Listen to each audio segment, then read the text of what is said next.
Chers élèves, bonjour. Aujourd'hui, nous avons le plaisir de vous présenter une leçon de révision qui portera sur l'œuvre du bourgeois gentilhomme, le 4e module. Rappelons que cette leçon s'adresse particulièrement aux élèves du tronc commun, et ce, dans le cadre des leçons à distance qui s'inscrivent dans la perspective de la continuité pédagogique.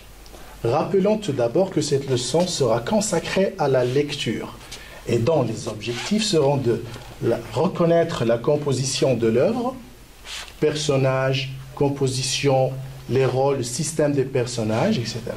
Et puis également de s'approprier l'intrigue de l'œuvre et les ressorts du comique. Donc, sans tarder sur cette présentation, on va essayer tout d'abord de commencer par une réactivation de toutes ces connaissances et toutes ces informations que vous avez accumulées au long de du module. Commençons tout d'abord par le titre, le bourgeois gentilhomme. Déjà le titre, il recèle un petit oxymore, il cache une certaine réalité sur laquelle on va revenir après. C'est une œuvre qui est apparue en 1670, dont l'auteur est Molière. Rappelez-vous que ce n'est pas le vrai nom de l'auteur. Il s'appelle, de vrai nom, c'est Jean-Baptiste Poquelin, né en 1622 à Paris. Il est mort en 1673 à Paris après une représentation du Malade imaginaire qui jouait. Il avait mis en œuvre plus de 30 comédies, dont L'Avare, Médecin malgré lui, etc. Alors, rappelons le genre de l'œuvre.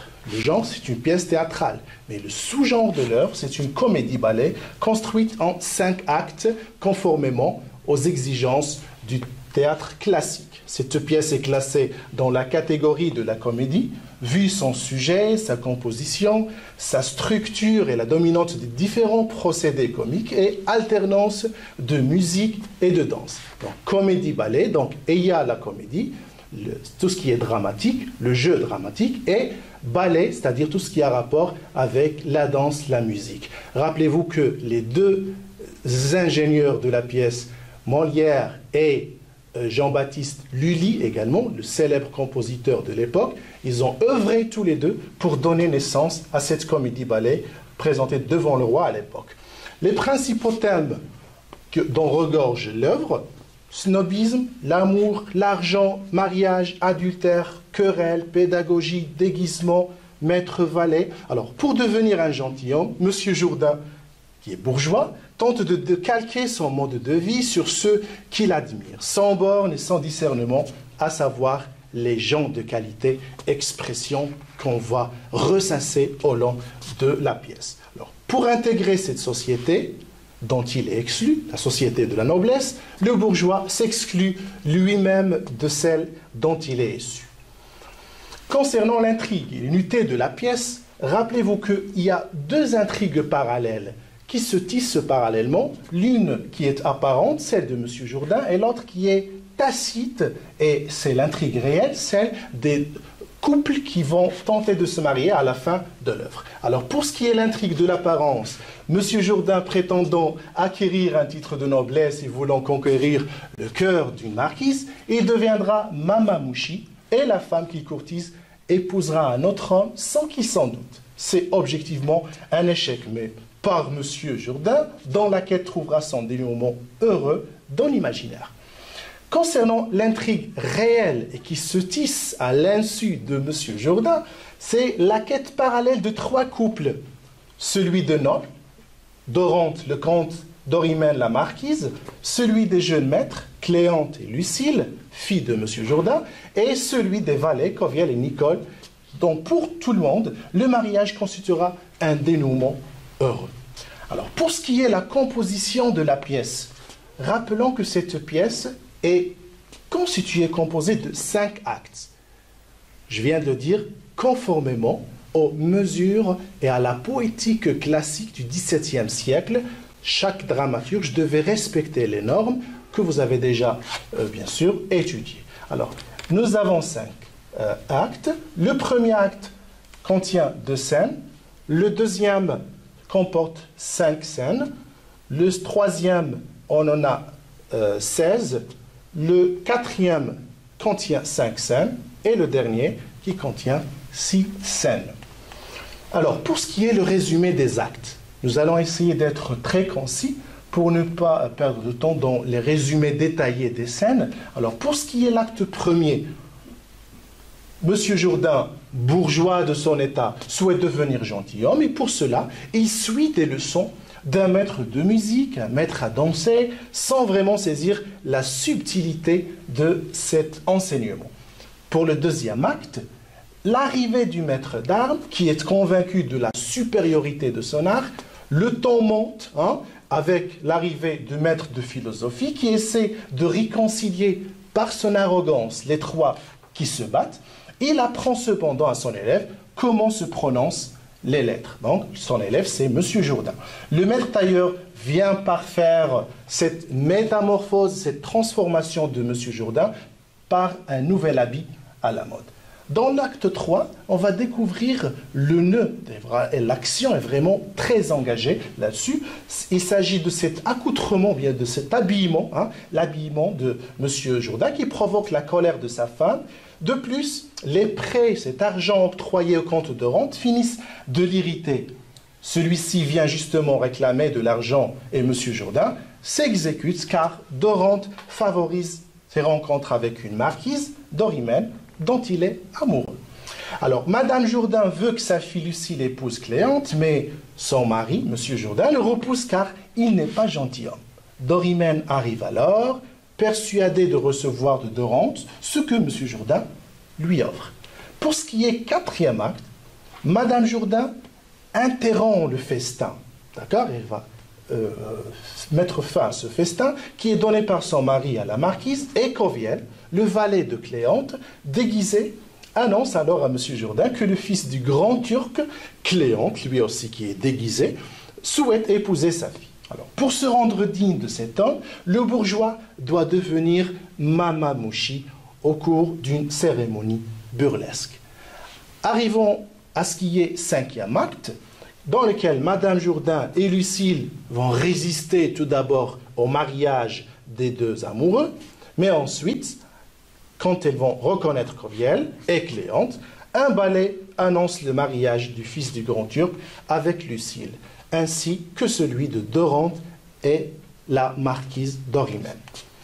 Donc, pour ce qui est ce système de personnages qui est introduit dans le résumé et que vous avez pu, bien sûr, recenser à travers ce suivi, on va essayer de le décliner dans un ordre d'importance, commençant par le protagoniste, le héros de la pièce, Monsieur Jourdain.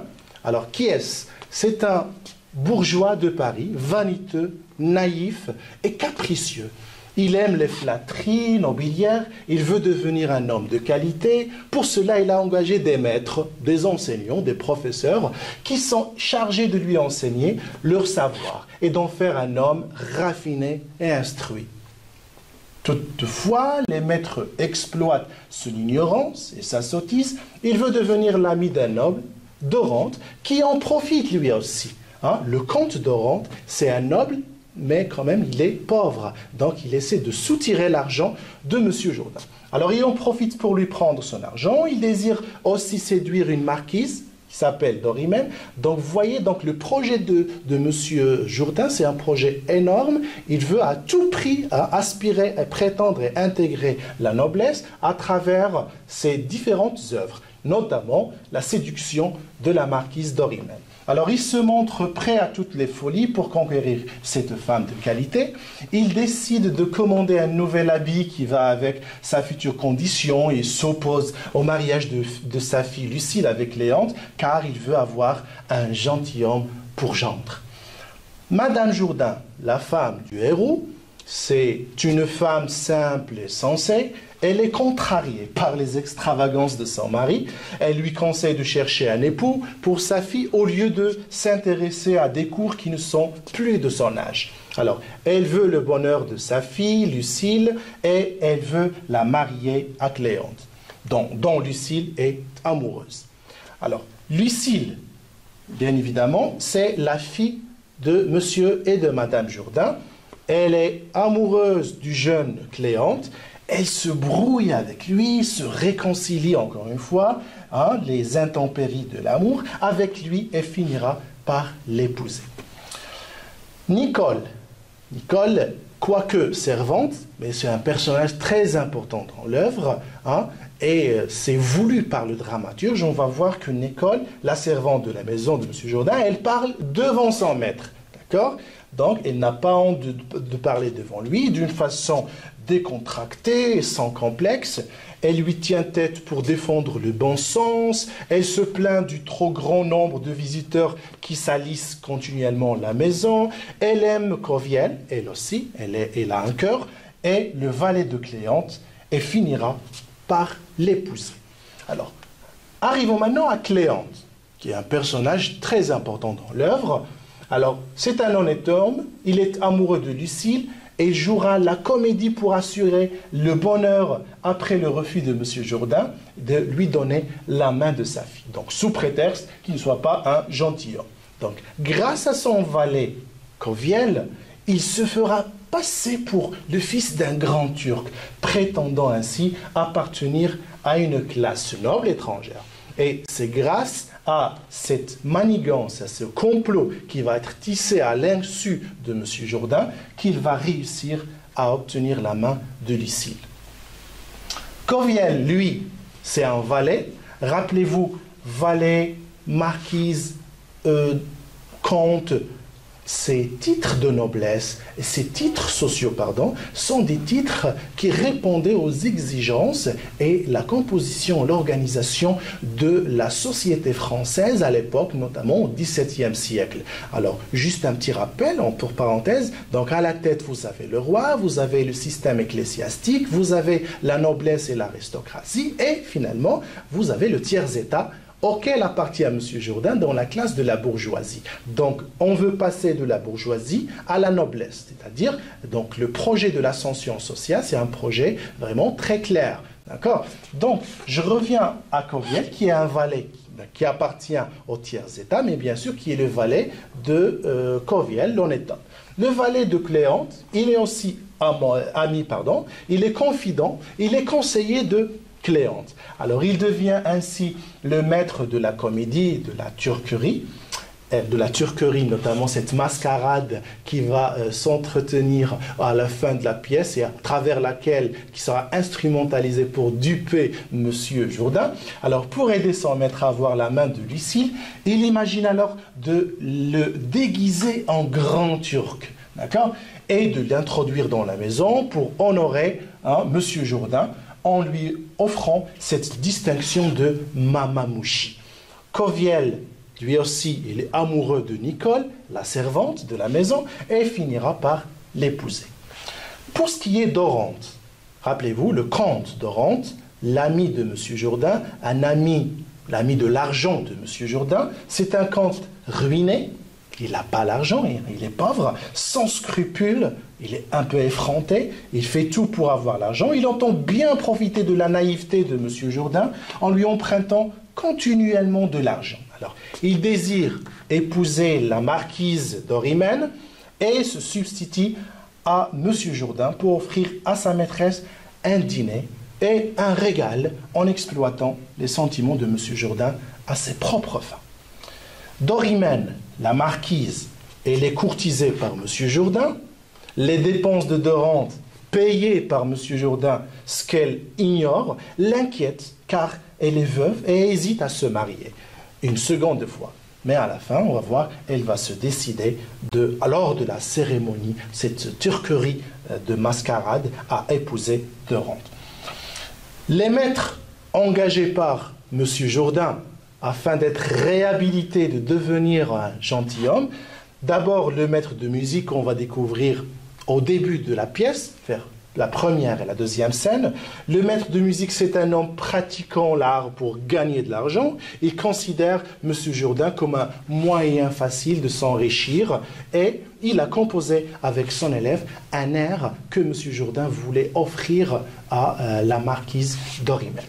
Alors, nous avons également le maître à danser deuxième maître engagé est chargé d'apprendre à M. Jourdain ce qu'il voudrait, hein, parce que lui, il avait ce projet d'être capable d'apprécier la danse à sa juste valeur. Il va lui apprendre également comment faire la révérence à l'arrivée de la marquise d'Orimel.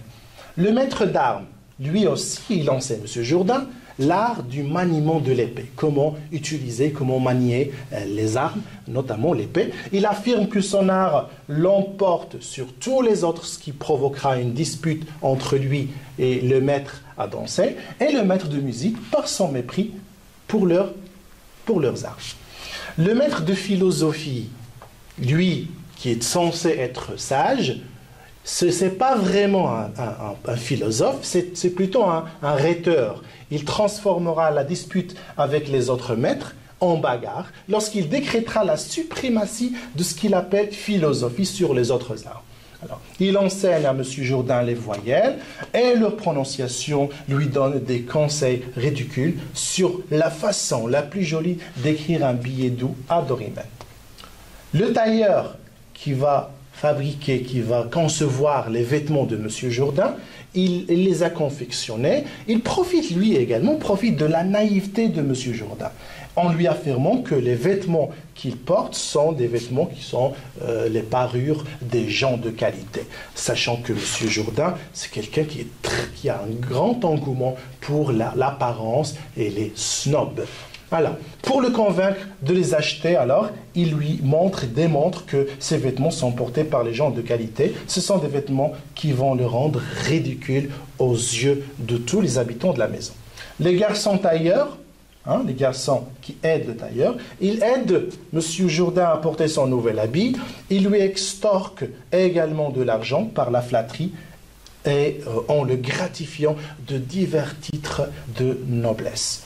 L'élève de maître de musique, c'est lui qui a composé sous les consignes, rappelez-vous, la pièce, elle s'ouvre sur les airs joués par cet élève de musique. Sous les consignes de son maître, il a composé un air pour la sérénade demandée par M.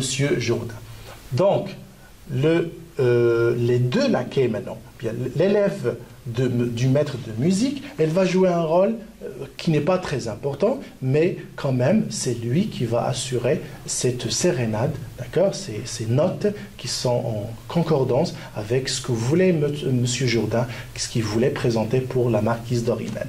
Alors, pour les deux laquais, ce sont deux jeunes qui portent un uniforme. Vraiment, leur rôle n'est pas très important. Ils sont toujours là, présents, aux côtés de M. Jourdain. Ils ne font qu'obéir aux autres de leur maître. Ensuite, nous avons plusieurs musiciens, plusieurs danseurs qui chantent, qui dansent dans les intermèdes, hein, et au cours de la cérémonie turque. Rappelons que c'est une comédie-ballet, d'où la présence des intermèdes et d'où également cette ingéniosité de Lully, hein, le compositeur, le célèbre compositeur, qui a essayé de son mieux de mettre comme intrigue également. Donc les intermèdes ne sont pas seulement une illustration de la comédie, mais également ils prennent part dans le tissage de l'intrigue, notamment la dernière, par exemple, le dernier spectacle, cette mascarade turque, qui sera bien sûr le moment dans lequel on va bien sûr fêter et célébrer le mariage, le triple mariage de ces protagonistes. Alors, pour synthétiser ce système de personnages qui est axé sur ce protagoniste le plus important de l'œuvre, M. Jourdain, essayons de voir maintenant, d'examiner de plus près le schéma actantiel de l'œuvre. Donc, il s'agit, le sujet, c'est M. Jourdain, il est à la quête de la noblesse, son objet alors c'est de devenir gentilhomme. Le destinateur, c'est-à-dire cette force qui le pousse à chercher cet objet, c'est sa richesse, son snobisme, son goût pour les apparences, etc. Donc, qui va profiter de cet objet? Ce n'est que lui-même. Donc, M. Jourdain cherche à devenir noble, c'est pour satisfaire et étancher cette soif de la noblesse, cette soif des apparences. Alors, rappelons que dans chaque quête, il y a des adjuvants, il y a des opposants. Pour M. Jourdain, sa femme Nicole s'oppose conformément à leur, bien sûr, à leur appartenance sociale, s'opposent à ce projet de M. Jourdain. Et les adjuvants, les faux adjuvants, on va dire, c'est notamment sont Dorante et les différents maîtres, celui de philosophie, de musique, celui à danser et le maître d'armes également. Donc là, dans ce schéma actentiel, il s'agit bien sûr d'une concrétisation de ce projet, du résumé, mais également de ce système de personnages de l'œuvre. Alors, on passe maintenant à la lecture et à la compréhension d'un extrait qu'on a choisi pour vous. C'est un extrait de l'acte 2 de la scène 3e, dans lequel nous avons la présence de ces enseignants, notamment maître de philosophie, le maître de musique, le maître à danser, le maître d'armes, Monsieur Jourdain et les laquais. Alors, je vais lire, suivez s'il vous plaît. Monsieur Jourdain. Oh là, monsieur de philosophie, vous arrivez tout à propos avec votre philosophie. Venez un peu mettre la paix entre ces personnes-ci. Maître de philosophie. Qu'est-ce donc? Qu'y a-t-il, messieurs? Monsieur Jourdain. Ils se sont mis en colère pour la préférence de leur profession, jusqu'à se dire des injures et en vouloir venir en main. Eh quoi, messieurs, faut-il s'emporter de la sorte? Et n'avez-vous point lu le docte traité que Sénèque a composé de la colère? Y a-t-il rien de plus bas et de plus honteux que cette passion qui fait d'un homme une bête féroce? Et la raison ne doit-elle pas être maîtresse de tous nos mouvements? Le maître a dansé? Comment, monsieur? Il vient nous dire des injures à tous deux en méprisant la danse que j'exerce et la musique dont il fait profession? Maître de philosophie. Un homme sage est au-dessus de toutes les injures qu'on lui peut dire. Et la grande réponse qu'on doit faire aux outrages, c'est la modération, la patience. Maître d'armes, ils ont tous deux l'audace de vouloir comparer leur profession à la mienne. Maître de philosophie, faut-il que cela vous émeuve? Ce n'est pas de vaine gloire et de conditions que les hommes doivent disputer entre eux. Et ce qui nous distingue parfaitement les uns des autres, c'est la sagesse et la vertu. Maître à danser, je lui soutiens que la danse est une science à laquelle on ne peut, bien sûr, je soutiens que la danse, bien sûr, est une science à laquelle on ne peut faire assez d'honneur. Et moi, que la musique en est une que tous les siècles ont révérée. Maître d'art, et moi, je leur soutiens à tous deux que la science de tirer des armes est la plus belle et la plus nécessaire de toutes les sciences. Maître de philosophie. Et que sera donc la philosophie? Je vous trouve tous trois bien impertinents de parler devant moi avec cette arrogance et de donner impudemment le nom de la science à des choses que l'on ne doit pas même honorer du nom d'art et qui ne peuvent être comprises que sous le nom de métier misérable de gladiateur, de chanteur et de baladin. Allez, philosophe de chien, maître de musique. Allez, bélître de pédant, maître à danser. Allez, cuistre fiefé, maître de philosophie. Comment, maraud que vous êtes? Comment, maraud que vous êtes? Le philosophe se jette sur eux et tous trois le chargent de coups et sortent en se battant. Monsieur Jourdain. Messieurs, maître de philosophie, fripons, gueux, traîtres, imposteurs. Et ils sortent. Monsieur Jourdain. Monsieur le philosophe. Messieurs, monsieur le philosophe, monsieur le philosophe. Oh, battez-vous tant qu'il vous plaira, je n'y saurais que faire. Et je n'irai pas gâter ma robe pour vous séparer, je serais bien fou de m'en aller et de m'aller fourrer parmi eux pour recevoir quelques coups qui me feraient mal. Donc après cette lecture que j'estime expressive, essayons tout d'abord d'identifier cet extrait. Donc c'est un texte qui est de genre théâtral, sous-genre c'est comédie-ballet, on met toute cette réponse. Et le type, il est dialogal. Les personnages, ce sont les maîtres avec M. Jourdain. La situation de l'extrait. Alors, tout d'abord, après les scènes d'exposition dans lesquelles on a vu les maîtres qui se présentent successivement sur les scènes, dans les scènes, bien sûr, que nous avons lues, maintenant, le protagoniste de l'œuvre, M. Jourdain, est enthousiasmé d'apprendre toutes les sciences qui vont lui permettre d'accéder au monde des nobles. Alors, le tissage de l'intrigue, essayons de voir comment cette scène, bien sûr, met en œuvre l'action engagée par les protagonistes, et notamment M. Jourdain dans son projet d'ascension sociale. Alors, vous avez, bien sûr, ces personnages, pourquoi ils sont sur scène? Ils se disputent, indignés par les propos du maître de philosophie. Alors, comment le maître de philosophie arrive-t-il à provoquer les autres professeurs? C'est en employant un lexique péjoratif qui dévalorise ses protagonistes, de plus bas, le plus honteux, une bête féroce, vaine gloire. Alors, que vise le maître de philosophie à travers ses propos? Il veut montrer devant M. Jourdain sa supériorité. Il cherche alors à sa prévaloir afin de gagner l'admiration et la largesse du féru de la noblesse. Alors, les autres maîtres, est-ce qu'ils acceptent ce dénigrement? Bien sûr que non. Ils s'en prennent à ce dernier afin de déjouer sa mise à mal de leurs disciplines respectives. Alors, que signifie cet échange d'injures entre les différents maîtres? Ils veulent tous démontrer l'importance des matières qu'ils enseignent respectivement afin de continuer de soutirer l'argent de maître Jourdain. Ils s'en remettent à la naïveté et à la crédulité de celui-ci. Alors, où réside l'importance de cette scène par rapport à l'intrigue? Alors, cette scène dévoile la mise en œuvre du projet d'ascension sociale, en l'occurrence l'aspiration à la noblesse, lequel projet est entrepris par le bourgeois, M. Jourdain. Celui-ci est désemparé face aux querelles des différents professeurs qui s'efforcent à se prévaloir les uns au détriment des autres, convoitant les richesses du futur gentilhomme. Comme conclusion partielle, il s'agit d'une scène d'exposition de l'œuvre. Ce texte met en lumière les préparatifs de M. Jourdain qui, afin d'être métamorphosé en homme de qualité, qui doit en parallèle assister aux chamailleries des professeurs qu'il a engagés. Alors, on va essayer de finir par ce deuxième axe pour voir un petit peu les procédés du comique dans ce texte. Alors, pour ce qui est procédé de comique, qu'est-ce qui provoque le rire dans cette scène? Nous avons les procédés du comique.